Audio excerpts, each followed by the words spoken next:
So in this video, we're going to look at Kinematics Graphs Part 1, which is how the different graphs and kind of concepts relate to each other. So first, if we're looking at a position versus time graph, the average velocity, if you remember, we have the average velocity equals the change in position over the change in time. So if you're graphing time versus position, and then a change in position versus a change in time, that is just represented as a slope on that graph. So if you've got a position versus time graph, the average velocity is going to be your slope on that graph.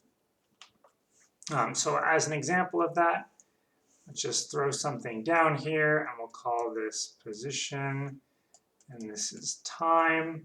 So, if I've got something that's like this, and we'll say between 3 seconds and 5 seconds, and we ask what's the average velocity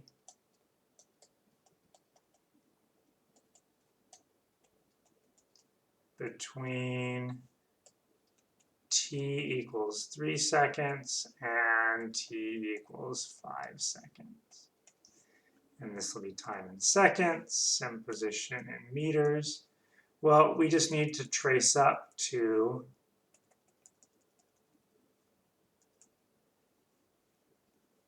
what our values are at those times.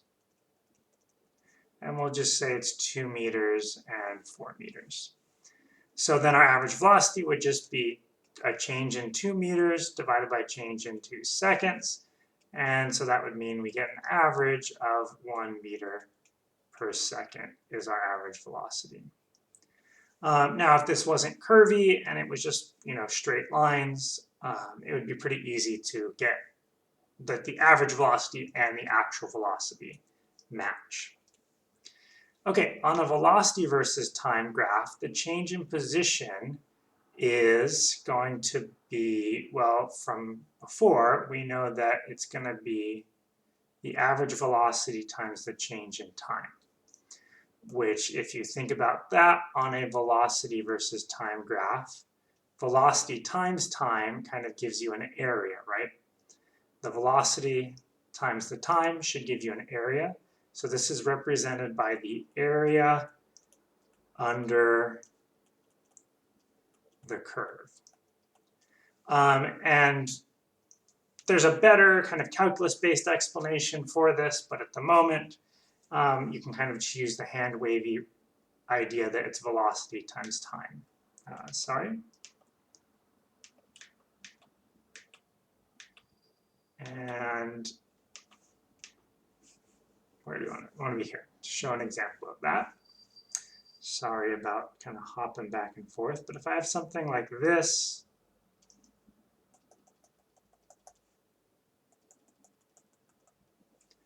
and then we've got, say this is 3 seconds, this is 6 seconds, this is 9 seconds, so time in seconds, velocity in meters per second, and we'll say that this is 5 meters, then we can find that it's going to be the net change in position is going to equal 3 seconds times 5 meters per second divided by 2 to get the area of that first triangle, plus 3 seconds times 5 meters per second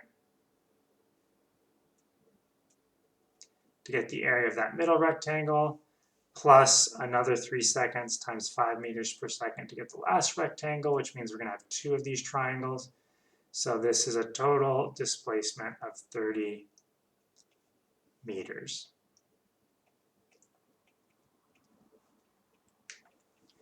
On a velocity versus time graph, the average acceleration, by definition, is just the change in velocity over change in time. So similar to position versus time with the velocity, this will be the slope on a graph. So if I've got my velocity, and the same idea, we'll say this is 3 seconds. We'll say that this is 10 seconds, time in seconds, and we've got velocity in meters per second, and this is 5 meters per second, and this is 10 meters per second. Then the average velocity from 3 seconds to 10 seconds would just be 10 minus 5, so 5 meters per second, divided by 10 minus 3, which would be 7 seconds. So that would be 5/7 meters per second squared. Lastly, for acceleration versus time, the change in velocity is calculated by multiplying the average acceleration times the time, which, if you remember, similarly to when we were calculating position on a velocity graph, it's kind of like the area here. So if I multiply the acceleration times the time, that will give me an area, which is also this expression here. So this is represented by the area under the curve.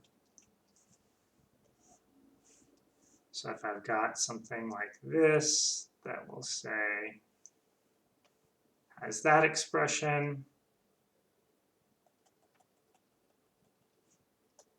3 seconds, 10 seconds, time in seconds, acceleration in meters per second squared. We'll say that this is 5.